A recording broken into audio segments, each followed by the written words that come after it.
E haere ake nei te karere.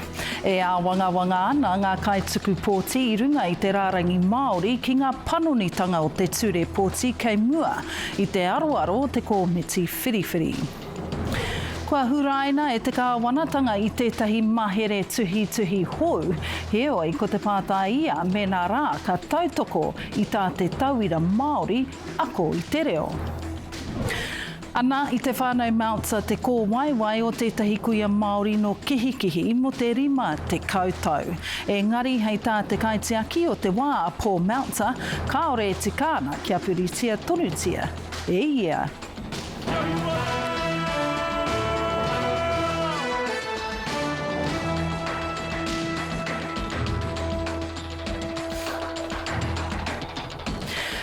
Kei aku nui, kei aku rahi tau mai ki te paitara kōreroa te karere.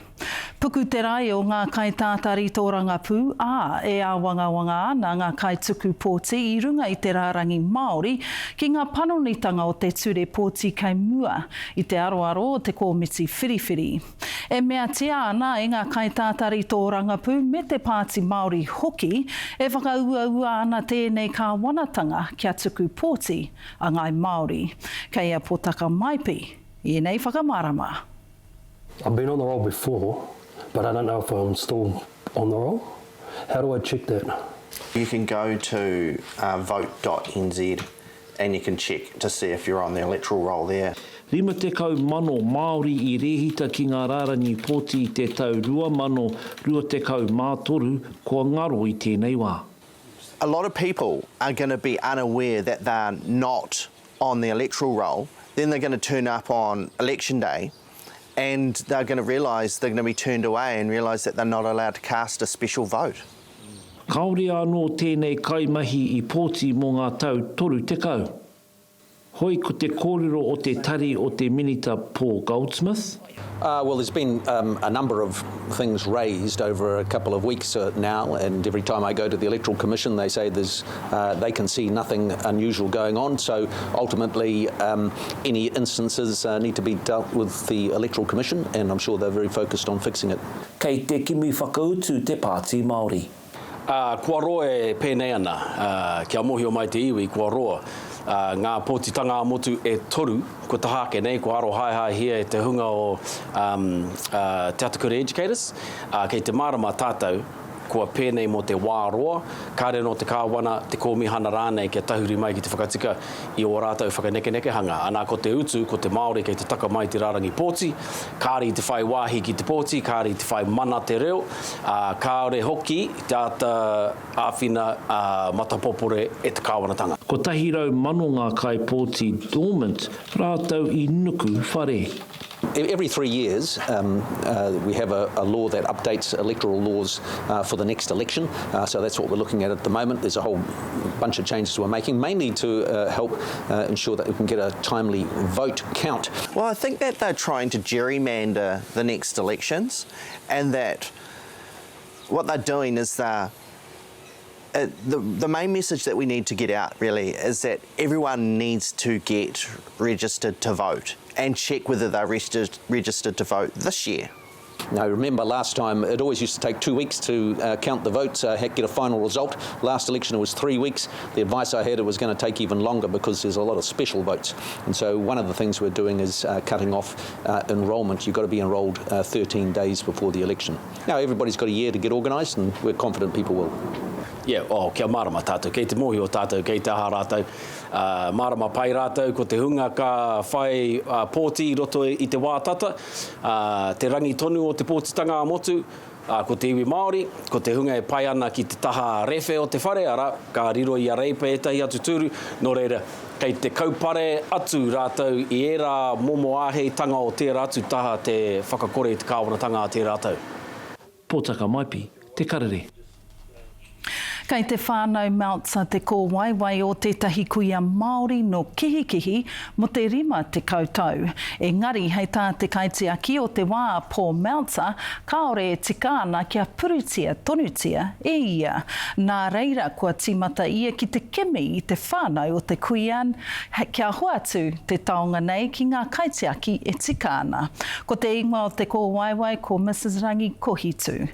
Kei a Harata Brown, tēnei purongo. So this is the Ida Carey painting that I got handed down from my grandmother. She got it from the artist. He tako hae tā te kaitiaki ko tai ki te wā kia hoki ki tōna anō whānau. Just looked after it, but I never really wanted to hang it in our house. I just wanted to keep our own whānau photos on the wall and just didn't quite feel right. And then about 2 years ago, I started trying to trace the whānau of this painting. Ko tahi rau katoa ngā pikitia pēnei nā Ida Carey i tā. I first went to the art gallery that's named after her and spoke to a creator. I'd sent her the photo and she was the one that told me about the name on the back of it, the lady's name, but it's very hard to read. So it's, yeah. And then I had another museum, Palmerston, and then Te Awamutu as well. Pretty hard to read. It's faded over the last 40 or 50 years. So we've got Mrs. Mihi. We can't really make out the middle name, but we think it's Taurangi Kohotu, and then the word kihikihi. So we presume she was from that area. Me te manako kia kaua e hoko ngā tauira matua. E pupuru tonu ana te whānau Meltzer ki te era o Haki. She wouldn't actually sell the original paintings, so a lot of them were gifted, and she gifted this painting to my grandmother. And there's a lot of them in the museum. She started the Society of Arts in Hamilton, and now there's a art gallery named after her. Yeah, I just did Google searches, started with the painter's name, Ida Carey, and then I kind of like tried to search the surname on the Kohutu, but yeah, didn't really come up with anything. Ka mate te kuia o Paul ka heke te pikitia ki tōna pāpa. I te tumunga o te tai ki tōna pāpa, ka riro ia Paul te pikitia nei. I really just want to give it back to the whānau, whether it goes to the marae or the iwi down Tainui way. But yeah, just like to really give it back to the whānau. He kura huna, he tupuna whaia, e tumanako nei e Paul. Ka hoki atu ki tōna kāinga tūturu. Harata Brown, te karere. E haere tonu ana ko te pira a David Tamihere mo ana hara kōhuru e rua i te rangi nei. Ka timata hia ki ngā kaiwhakawā o te kōti matua e whiu pātai taikaha nei ki ngā roea o te karauna. E ki ana te karauna he mau tangetange nōna, me tā rātou tohe i ana teka ki ngā prihi mana, me tōna ngana ki te whakapuapua i te aro ki te wāhitu ai te kōhurutanga. Engari e mea ana tōna roea ko hara kore ia me te tohutohu ki ngā rerekētanga o ngā taunakitanga i whakamahi i tōna whakawātanga. I mau here tia e Tamihere mo te rua te kautau, mo te kōhuru i te tokorua no Witana i te tau waru te kau māiwa. Ina e neina e pirangia ana e ia ki te kōti mananui kia whakakore i te hara kua tau kirungi iaia. Hei te ono karaka te roanga atu o enei kōrero. Whai muri ake i ngā whakatairanga ka hono mai a Huhana Linden, te Pāti Māori, o te Pāti Kākāriki, he kōrero o ngā take tōranga pū o te wā. Nau mai anō. Kua wai Marie a te karere i te rangi nei e hono mata ora ana te kaitōranga pū o te Pāti Kākāriki a Huhana Linden ki te kōrero i ngā take tōranga pū o te wā. Huhana, e mihi ana i tō whai wāhi mai ki te karere i te rangi nei. Tēnā koe. Tēnā koe hoa o tira, tēnā koutou te motu. E roa nei te wā. Hoi anō, taku pātai tuatahi, i te mutu ngā wiki nei a ko taha ake, i tū tētahi huitu matanui a Aotearoa tuatahi. I reira ko ngā rōpū porotehi mo te whanga o Waipiro me te paipai o tū. E whakahe ana i te pire whakahohoro, ana i reira koe i pēhea tēnā hui. Ai puta hau ki te tautoko i ngā rōpū e rua, waku iwi, whai pānga o ngā rohe, me te tautoko hoki. He miharo te kite ahakoa te ua, te kaha o te ua, kei reira ngā mātua, ngā kaumātua me ngā mokopuna hoki. Ka pai nā reira ina nahi rā mea mai a matua Shane Jones I runga I te karere. Ko koe tonu rā tētahi o ngā kaiwhakaara o te porotehi rā. Nō reira, hea o kōrero mō tērā whakatau ona? He kai kōkiri ahau, he mō kai mō taku iwi, nō reira nā te tono o ngā hapu, ka puta ahau ki te tautoko, ki te āwhina, ki te arataki, I a rātou me te hāpori whānui. Nō reira, mihi ana kia matua Shane, mō tōna puta mai ki te kōrero ki te iwi, me te pai o te whakātu I te whakahe o te iwi kāinga ki enei kaupapa e rua ki raro I te maru o te ture a whakahohoro nei. E pāna kia Waipiro anō ki te pai otu. Ka pai tēnā whakautu. Nā reira, aukati hia ngā tuku ngā kōrero, tuku ngā tono mo te pire pai ora I ngā nahira. Nā reira, hea rā ngā kōrero, ngā urupare rānei mo tēnei pire, me pehia rā tēnei pire e whakararu I a ngai Māori. Ai pōpō ka noho te komiti mō ngā take hauora ki te kite pēhea te rahi o ngā tāpaitanga I puta I te iwi. Engari taku whakapai he mano tāngata me ngā ratonga I tono kōrero mai. E pāna ki ngā raru o tēnei pire I te mea, ka whakakahore tahi wāhanga e pāna ki ngā Iwi Māori Partnership Boards nei, ngā poari hauora ā-iwi, kia whakangoi kore te reo o te iwi ki roto I te ture me te pūnaha hauora. O tira tahi o ngā rautaki e pāna ki te hunga whaikaha, te hunga takatāpui, te reo o te wahine. Mātou e noho ana ki roto I te wā kāinga. Koia tahi o ngā mahi ka tini te kāwanatanga me te raweke I ngā kupu me ngā mātāpono o te Treaty o Waitangi tonu. Nō reira, koia ahau e kia nei ko tēnei momo pire, ko te Regulatory Standards Bill mō ngā take hauora. Nō reira, mihi nui ana ki ngā kai kōkiri katoa I tono kōrero mai. Ka pai. Nā reira, e kawe atu ana ngā uni ana I te kāwanatanga ki te kōti teitei mo te ture utu taurite. Ki o whakaro, hea rā te putanga iho, te putanga o tēnei take? E tikana me tautoko te motu whānui I tēnei tono mai ngā uni ana ki te kōti teitei e pāna ki enei take utu taurite. Nā te mea, ko te hunga wahine pēhi tonu ana ki roto I enei momo mahi, ki roto te mātauranga, ki roto I te hauora, ki hea raini ko te reo o te wahine, ko te hunga wahine, ahakoa Māori mai, tauiwi mai, e pēhi tonu nei. Nō reira, koia te wawata, kia pai te putanga mai o ngā arotaki o ngā kaiwhakawā, hei painga mō tātou mo te hunga wahine me Aotearoa whānui. Kia ora, tēnā koe. Nā reira, I te rangi nei, I tuku whakapāha a matua Winston Peters ki te whare mo tāna kōrero I te marama o Aperira, e tohe ana he hunga tāha I te pāti kākāriki. Nō reira, hea o whakaro?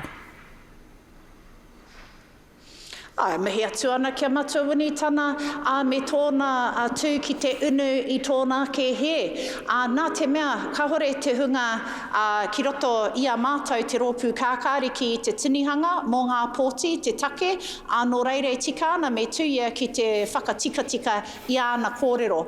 Me te mohe anō hoki I tērā wiki nei, I hāmene Chloe Schwarbrick ki roto I te whare, ai pāna ki ana kōrero, nō reira e tika ana ka pērā I a matua winitana, nō reira ka mihi.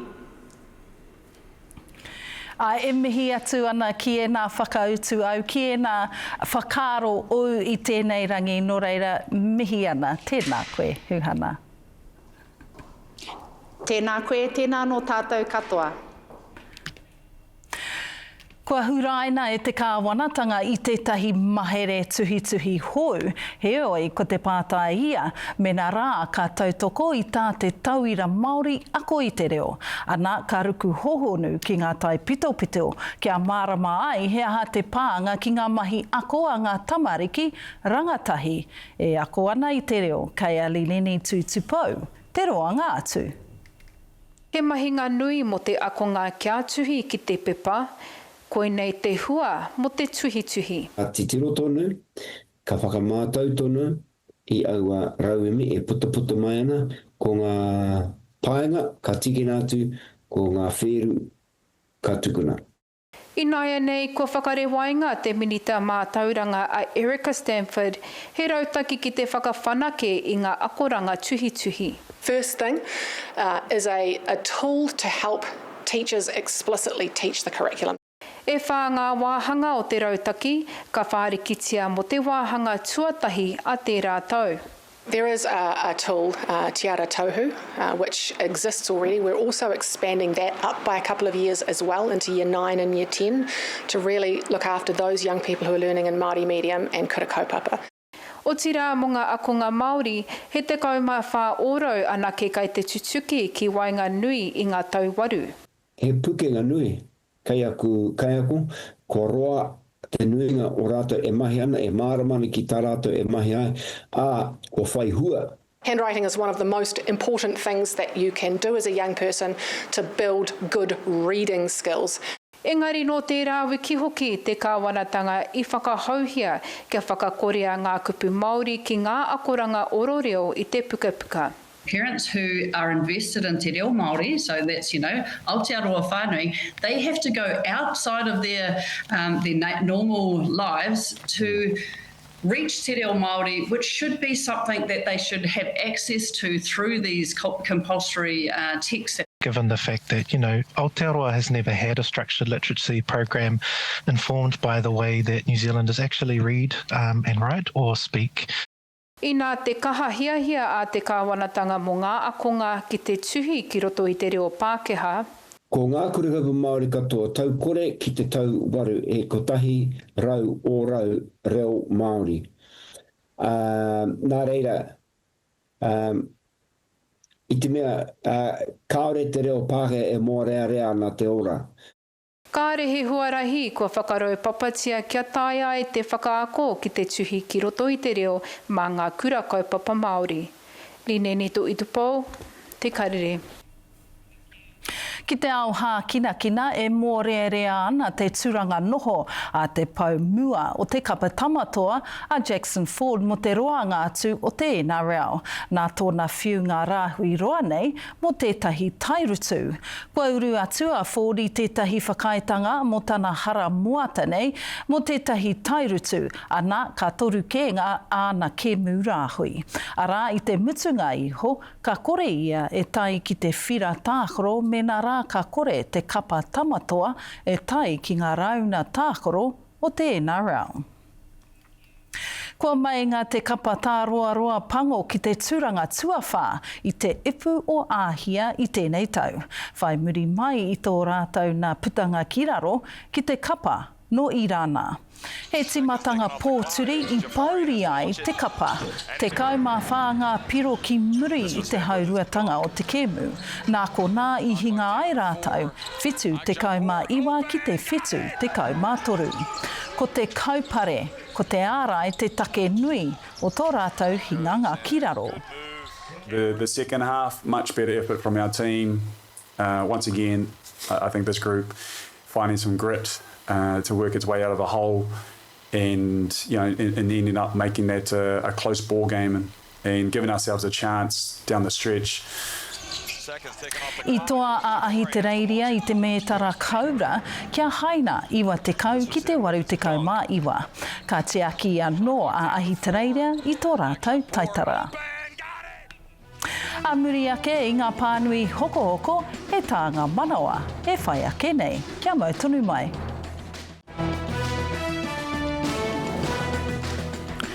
Hoki mai anō, I te tau ko tahi mano iwa rau iwa te kaumātahi I whakarite ngā roia a David Tamihene tamihere he pira. Mōna nā runga anō i te whakatau kāre ngā taunakitanga i te tika. Kia tirohi ake tātou. Ki tēnei whirongo. E whitu ngā tautohe a ngā roia mō Wayne Tamihere kua whāriki hia ki mua i te kōti pīra. E rua nā wāhanga o tēnei pīra. Tuatahi ko etahi o ngā kupu o te kai whakawao ki te tekau mārua. Tuarua ko etahi o ngā mahi a te rōpu pirihimana. Ko te whakapai a ngā roia mō Tamihere, e toru ngā wāhanga kōrero o te kai whakawao ki te tekau mārua, kāri i te tika. Tuatu o tēnei ngā pirihimana i whakatō he taonga hei whakararu i a Tamihere. He nui ke atu ngā pononga kāre i karangahia, no te mea kāre a rātou kitenga i te hāngai ki ngā kitenga a te rōpu pirihimana. Ko te matawā a Haglan i te mautonu, ingari hei tāngā pirihimana, i whānako ke hia taua tāonga e Tamihere. Hei tāngā pirihimana anō, i karawhiua te upoko a Haglan kia mate. Ingari kāre i kitea he tahu pēnei i rungi āia. Mo te rangi nei i whakai te kōti pīra ka āhea Tamihere ki te tono i te moni āwhina mo tana pīra. Ngari koe hikitia te take nei, hai whakawā mo tētahi rā ke atu. Warana taumata tēnei, mai te kōti pīra mo te karere. E haere ake nei ko ngā matapai huarere o te wā.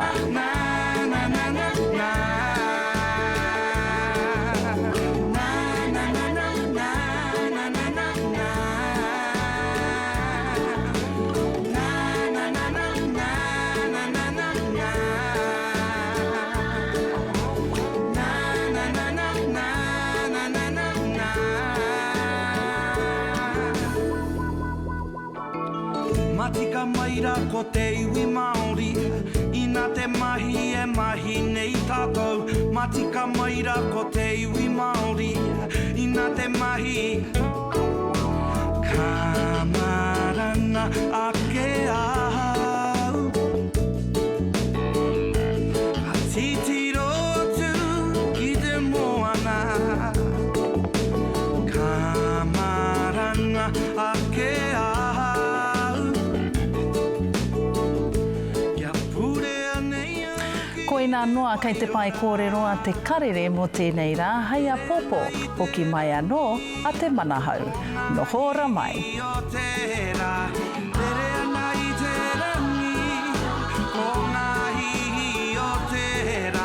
Me te ihi, me te wehi, me te wana o te waka ue haue.